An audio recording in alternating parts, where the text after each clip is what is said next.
There's a quote by Martin Luther King that reads, "Injustice anywhere is a threat to justice everywhere." In a disaster situation where the rule of law was temporarily suspended, would you work to try to restore and uphold some measure of rule of law protecting the civil liberties and personal rights and freedoms of other people? Or would you turn tail, shelter in place, and wait for the chaos outside to cease? The question that a lot of people in the preparedness community need to ask themselves is, what degree of vigilantism is acceptable in a post-collapse environment? That is going to be the purpose of this talk today.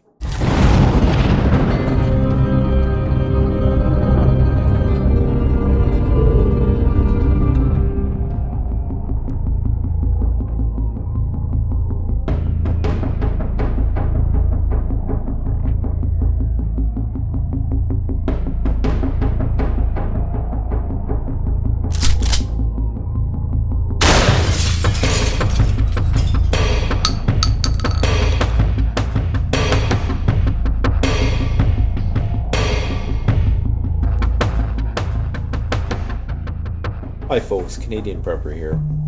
So the basis of today's talk, as indicated, is going to be vigilantism, what our obligations are towards our fellow man in a grid down without rule of law situation. The idea being here is that if we allow some sort of injustice to go on unfettered, for instance, if you were to allow your neighbor's rights to be violated, if they were being broken into, or if there was a bunch of misfits outside harassing them or harassing somebody you know, when is it okay for you to get involved in that? And when is it okay for a community to network and form some kind of militia group in order to protect the peace? Now, I'm sure most people can appreciate the potential for that situation in itself to get out of hand whenever you have an independent body taking the law into its own hands.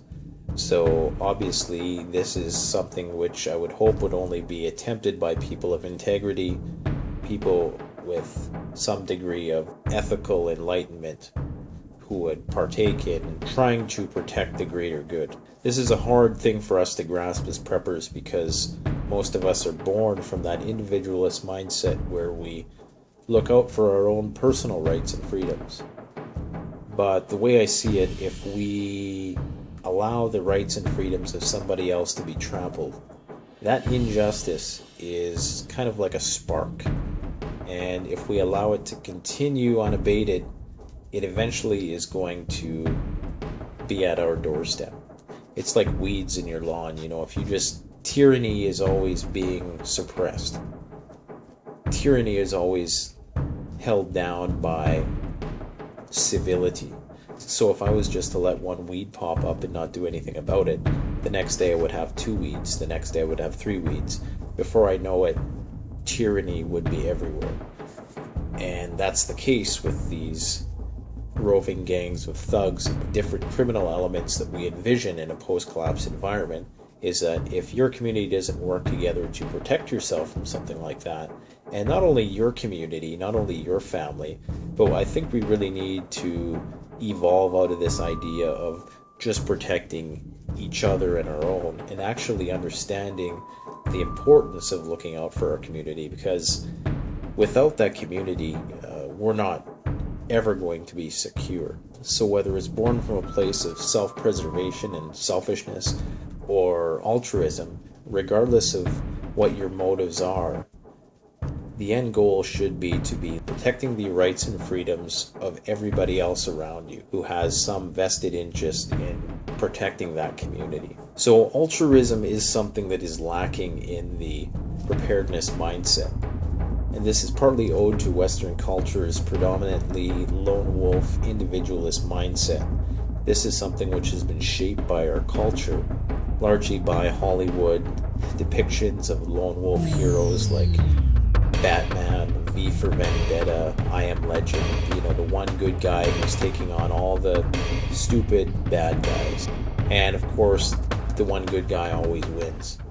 And this sort of lone warrior mentality really is a modern form of mythology. The stories that Hollywood tells are modern myths. But unfortunately, we've seen so many of these movies throughout the ages, whether it's Rambo or all the Schwarzenegger stuff, the one man versus evil, that we actually start to imagine unconsciously that we can, as isolated individuals, have a chance at taking on the world. Unfortunately, the odds of that are astronomically small. We cannot single-handedly stamp out tyranny. It needs to be a collective effort. The notion that one man or even one man's family can prevail against all odds and survive and neutralize all incoming intruders, as I said, is astronomically low. So we really do need to work together as a community to restore some semblance of law and order. This is the only thing that really makes practical and realistic sense. This has worked itself out into a social psychological phenomena called the bystander effect. And basically it's something to account for the lack of altruism that people display when they're in large groups. So basically how this works is they've done several social psych experiments, and this is one of the most replicable social psych experiments that has ever been conducted. That just means that you can do it over and over again and pretty much get the same results in a variety of different situations. Now basically what happens is you'll have, let's say, 10 people in one group, and there's one person who acts as a victim who perhaps, is having a heart attack or is getting beaten up by somebody. And what they've found in these studies, the astonishing thing is that the more people that are around to observe this event, the less likely that person is to get help. What prompted this research was a murder, a woman named Kitty Genovese, who lived in New York City, I believe, and she was brutally attacked one night in an alleyway, and there were several onlookers, but nobody did anything to help. Not because they were all bad people, but because everybody presumed that somebody else would help that person. And in social psych, we explain this as the diffusion of responsibility. So it's basically the more people that are around, the greater the likelihood that you're going to think that somebody else is going to do something, somebody else is going to intervene.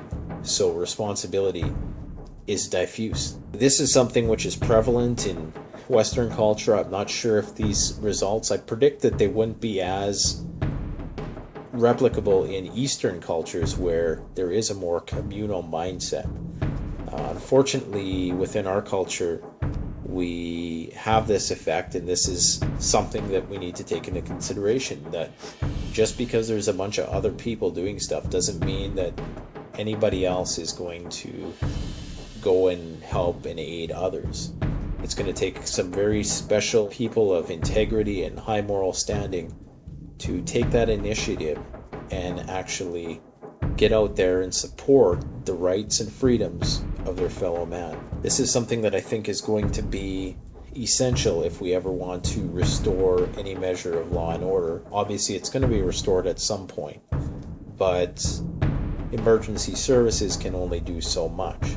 So the onus is going to be on small communities to have some sort of plan of action to mitigate these criminal elements which may present themselves. Now you do see that in the preparedness community, we are moving away from this bug out bag, solo focus, this romanticization of the one man versus nature, or the LMO, or last man standing, last man on earth syndrome. People are starting to move away from that into a more realistic understanding of what it means to be prepared, and that understanding tends to involve the community. And with that, now we have to look at community policing. So vigilantism does have a place in the post-collapse environment. We have a vested interest in protecting the rights of others, because in doing so, we are securing our own rights as well. There is no doubt a security risk in doing this, and this is something which typically causes most people of the preparedness mindset to step away from it and not want to be involved in it. But I believe that there's a greater risk in doing nothing. If there's a few people, a few houses down, being raided or being violated or having their rights trampled in some way, shape, or form, that's coming to you next. So either you take it upon yourself to get involved, of course, in a strategic way, not just running out, foolishly into battle, but having some sort of strategy. If you don't do that, then you can pretty much set your watch to the fact that they're coming for you next. Now, obviously, there's going to be situations where you cannot do anything about it. There's going to be situations where you're outmanned and you just have to hunker down, keep your mouth shut, and hope for the situation to pass. But even in those situations, you might want to try to do something to get involved on some level, perhaps even just in an indirect sort of way. The goal is not to take the law into our own hands. I want to make that clear. The goal is to affirm and support the rights of those within our immediate communities, because we can't really look out for anything beyond that. We're not going to have the resources to police the whole city. It's going to be a community, district by district effort. This notion that we should all turn tail and lock the door when shit hits the fan and just numb ourselves to the chaos ensuing on the other side of our doors, it's not sound strategy. It's going to end up badly for everybody, and not just the people on the other side of the door. Without community, you are at an extreme disadvantage in a post-collapse environment. And I want to give you an example that I thought of. You can have 10 guys who are all jacks of all trades. They all work in isolation and they do their own thing. Maybe they get together and barter a little bit. And then you can have another community of people who all have different areas of specialization. And when they work together, they end up accomplishing a lot more. They produce a lot more, because having these different specialties allows them to have a synergistic effect. So that none of those jack of all trades guys is going to be as good of a blacksmith as the one guy who's specializing in that in the other community. So it's very important that we embrace this notion of prepping communities, and I do think that that's the next level of this whole prepping evolution. We're moving away from that solo lone wolf bug out romanticization into something that is more realistic, where we try to involve our communities to the greatest degree possible without compromising our own operational security by basically disavowing all information about our preps, because obviously not everybody's going to be on board. You can't take care of the world. I'm not saying that. I'm just saying to whatever degree possible, we should aspire to try to inform in our immediate community some sense of emergency preparedness. Just think about this. If we, the people who are most prepared for these situations, are not willing to work towards restoring order, then who really will? So I really look forward to hearing your guys' thoughts on this one, and I hope we might even get a video response or two as well. Please like, comment, subscribe if you enjoyed the video, and by all means share. Thanks for watching. Canadian Prepper out. Check out the Canadian Prepper Network blog, an excellent resource for Canadian survivalists and preppers.